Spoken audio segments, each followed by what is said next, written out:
Hello and welcome to my presentation for Kitchen Organization on Journal 5. I'm Jaquan Moses and let's get into it.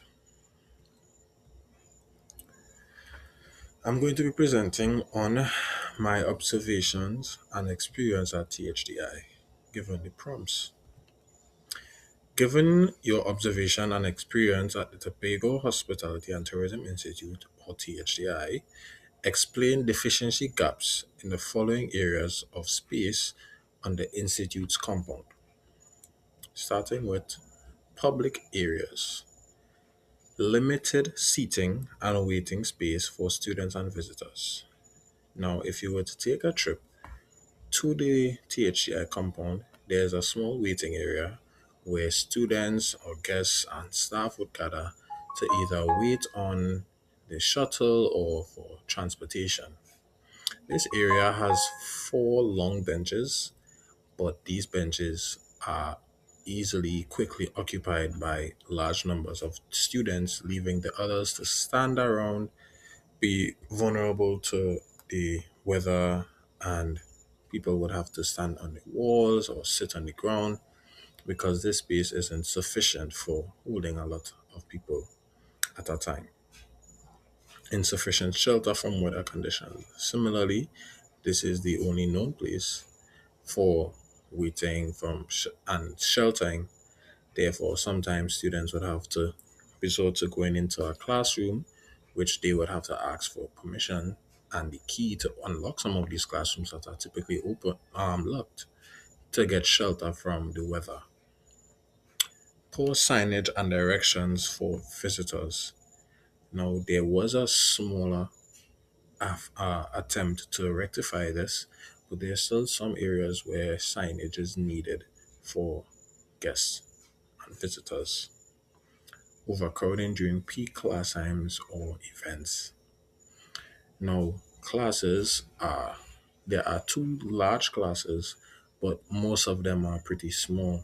And especially when two large classes are going on at the same time, there isn't much space to hold all these students.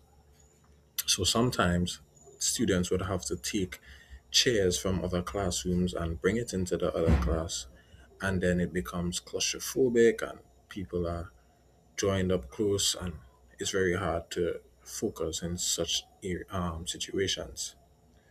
As well as events, sometimes there isn't an amount of there's a certain amount of guests that are able to fit in, like for example the restaurant, and you can't go over that amount because then it becomes really tight and hard for people to operate in those areas. Lack of modern comfortable seating and relaxation areas. Specifically towards relaxation areas, there isn't anywhere where students can go to chill out, kick back, and relax on campus in terms of couches or seating arrangements where we could go and chill out. So that's another one. For the outdoor areas, underutilized open spaces on the compound, there are a lot of spaces that are just there that can have things being done to them to make it more active for students, things that can areas that are just open and unutilized around campus. Poor landscaping and limited aesthetic appeal. For example, sometimes there's little to no lighting. There's Sometimes there's things around campus that are looking old or beaten and battered. Some of the plants, the grass isn't always trimmed, so that's another area. Limited outdoor learning and practical demonstration spaces. Things like there is a garden, but there isn't any way that students can use this garden to have classes. There isn't anywhere where we could have outdoor classes in order to get away from the typical classroom setting and be able to breathe outside and just take in the sunlight and while still having a class. Poor drainage in some areas during heavy rain. This is another area where sometimes water pools up in certain areas and it becomes hard for students to walk through certain areas because there's water and it can be they can have slippage and stuff like that. Front of house areas, small or outdated reception and service counters, limited display areas for students to work on or demonstrations. For example, in the bar, in the restaurant, there's a small area behind the bar where students they can't have a big class because not much students can fit behind there, especially to get hands-on experience in terms of practicing a drink to mix a drink or so on and so forth. So the space behind there isn't that large, so no, that's an area that could be looked at. Weak customer flow management during busy periods. Lack of modern design, and that reflects a professional hospitality image. Some of these areas in the kitchen or the not the kitchen, the restaurant and the auditorium at times can not look too professional or as professional as it could be. So that's another area to look into. Insufficient space for customer interactions and waiting.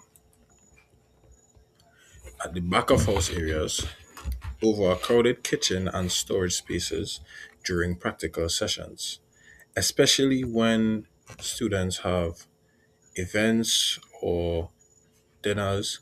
It becomes really hard to for storage in these kitchens. For example, some of the fridges don't have a lot of space, and then there are also some fridges and chillers that aren't working, so it becomes hard for storage in them.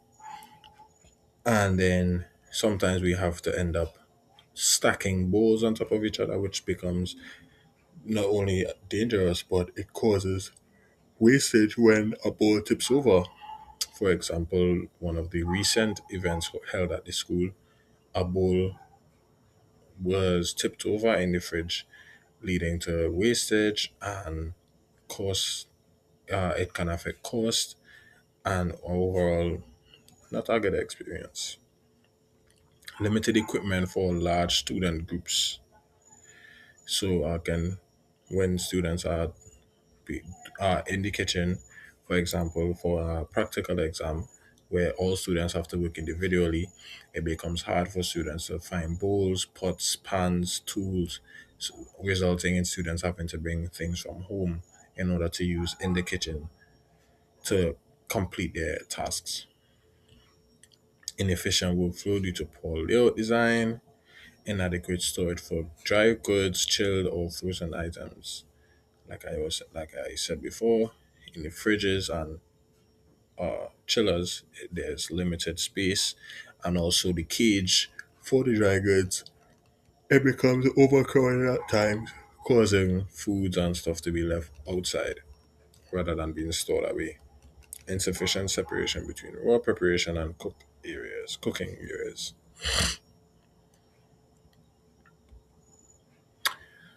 Now, from my answers provided at the question above, evaluate and justify how these four areas and space can be improved and effectively managed to improve the efficiency and profitability at THDI. 1. Public area improvements. Public areas should be expanded and redesigned with better seating, clear signage, and weather protection. This improves comfort for students and visitors, reduces congestion, and creates a more professional image. A well organized public space also improves communication and smooth movement, which supports overall institutional efficiency. Outdoor area improvements. Outdoor spaces can be developed into functional and attractive areas such as event spaces, training gardens, or relaxation zones. Proper landscaping lighting, and drainage would improve safety and usability. These improvements can also support events, workshops, and tourism related training, which can generate additional income for THDI.